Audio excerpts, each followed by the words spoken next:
How many of you, if you're honest with me, do you know you have these choices and these areas in your life that you want to try to move towards? You know that you want to try to change. You know you want to face some of these struggles, but fear sometimes paralyzes you. Anybody in here? Yeah, man, I've learned in my journey that I have to skydive that thing. And here's what I mean. I know sometimes, as when I was growing up, I didn't trust anybody. I know things that happened to me. My dad abandoned me. I isolated. And I always said, if I find the perfect person that I can count on, if I find the perfect person that I can trust, then I will. But the truth is that person's not here. People are people, and they're going to let you down. I've learned I can't put my trust and my confidence in the people, but it's in the process and the discipline and the action of the habit of finding the courage to punch fear in the face and take the step of beginning to trust people, which means I started talking, I started speaking. I learned to skydive that thing, and here's what I mean. There's a lot of fears and insecurities all of us have. We all have insecurities. Like it, love it, or leave it. We all have things inside of us that we try to keep secure because we have shame or guilt or embarrassment, or we care what others think.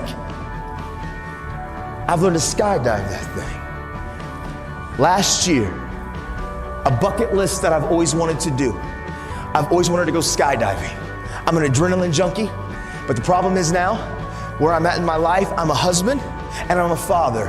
And I guess my wife doesn't approve of me jumping out of planes at 15,000 feet.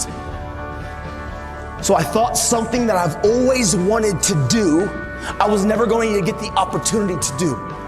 But I was in Oregon and I got done early and I saw a sign and it said Skydive Oregon. And so I was like, yep. I called my wife. If I can get my wife to say, yeah, we're all good.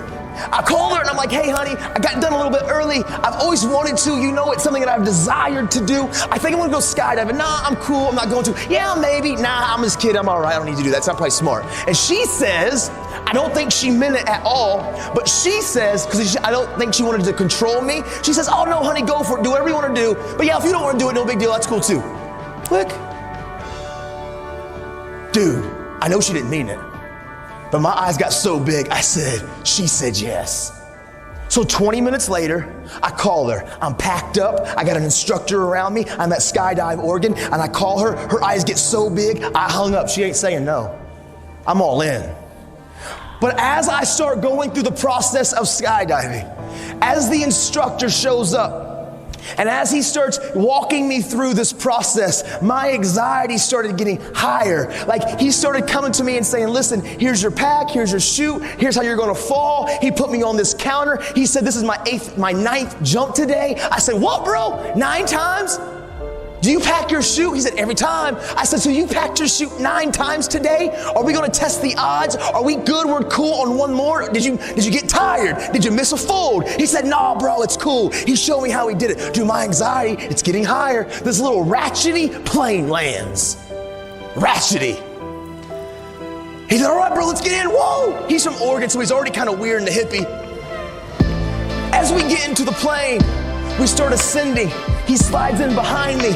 My anxiety is on 10. Just like some of you, when you know you need to trust, you know that you want these areas in your life that you're insecure, and you get to the edge and fear paralyzes you and anxiety gets higher. Dude, I was right there. I've always wanted to do this, but through the process, I was so uncomfortable. As we get to 13,000 feet, he said, listen, bro, we got 6 connectors. 1, 2, 3, 4, 5, 6. I'm gonna connect this. I'm gonna hit all 6 3 times. Do this. Woo! You're gonna do it. You know, I know. We're secure. Skydive Oregon. I'm like, 13K. He pulls the door up. He says, listen, the free fall is only gonna be about 30 to 40 seconds. I want you to experience this moment.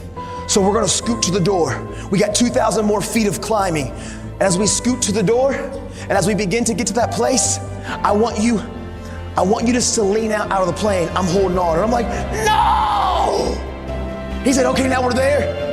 Here's the next piece that I want you to do. I want you to take the bottom of your feet and touch the bottom of the plane and hang there. I got you. And I'm like, no! Dude, I was terrified.